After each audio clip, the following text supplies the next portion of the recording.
Terbanglah tinggi, carilah sebanyak-banyak ilmu di dunia dan di akhirat. Dalam masa yang sama, jangan mendamik dada, kekalkan kerendahan hati. Doa mama ayah, restu, redha kami sentiasa mengiringi setiap perjalanan kakak. Kami sentiasa sayangkan kakak, kami sentiasa ada untuk kakak. Sayang kakak sangat-sangat.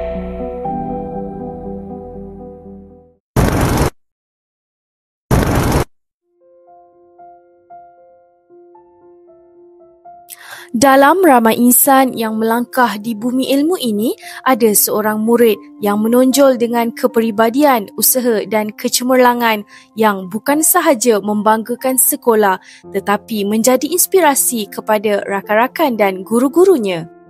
Hari ini kita mengenali lebih dekat sosok istimewa ini. Beliau ialah seorang murid yang sentiasa merendah diri, berdisiplin dan memiliki semangat belajar yang tidak pernah surut. Dilahirkan di Hospital Putrajaya pada 23 Februari 2013, beliau membesar dalam suasana penuh kasih sayang yang membentuk dirinya menjadi anak yang berdedikasi, berdikari dan sentiasa ingin menjadi lebih baik dari sehari ke sehari. Wan Zahra, anak sulung. Ya, bila anak sulung, saya dengan dia pun anak sulung juga. Jadi bila anak sulung ni, kita tanggungjawab dia lebih sikit lah.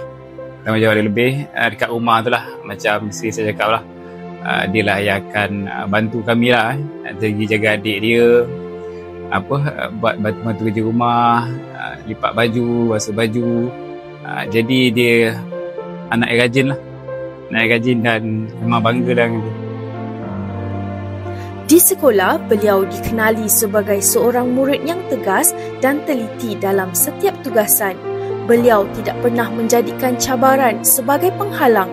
Beliau seorang yang suka bertanya, rajin mengulang kaji dan sentiasa berusaha memahami, bukan sekadar menghafal. Dalam apa jua keadaan, beliau tetap menunjukkan akhlak yang terpuji, menghormati guru, menyantuni rakan dan membantu sesiapa sahaja yang memerlukan.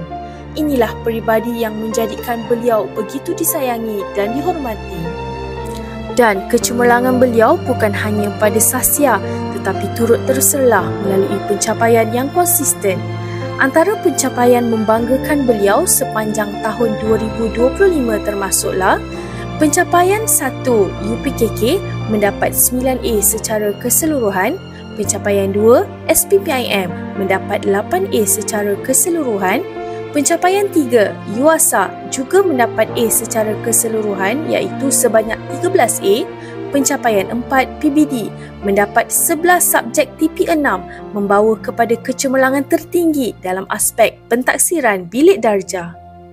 Setiap kejayaan ini hadir daripada gabungan usaha keras, disiplin yang tinggi dan doa restu ibu bapa serta guru yang tidak pernah putus.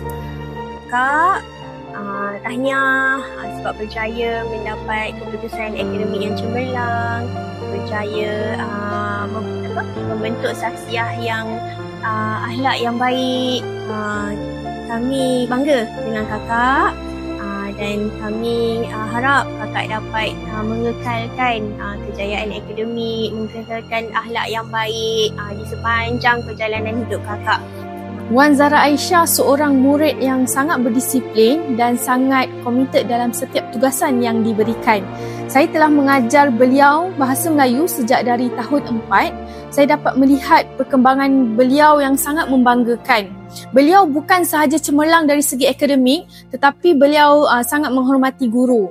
Tahniah Wan Zahra Aisyah. Muallimah harap kamu dapat menjadi inspirasi kepada kawan-kawan dan juga adik-adik. Tahniah kepada Wan Zahra Aisyah, penerima anugerah Murid Cemerlang Ihtifal 2025. Semoga terus melangkah jauh menjadi insan hebat yang membawa manfaat kepada ummah dan terus menginspirasi generasi seterusnya.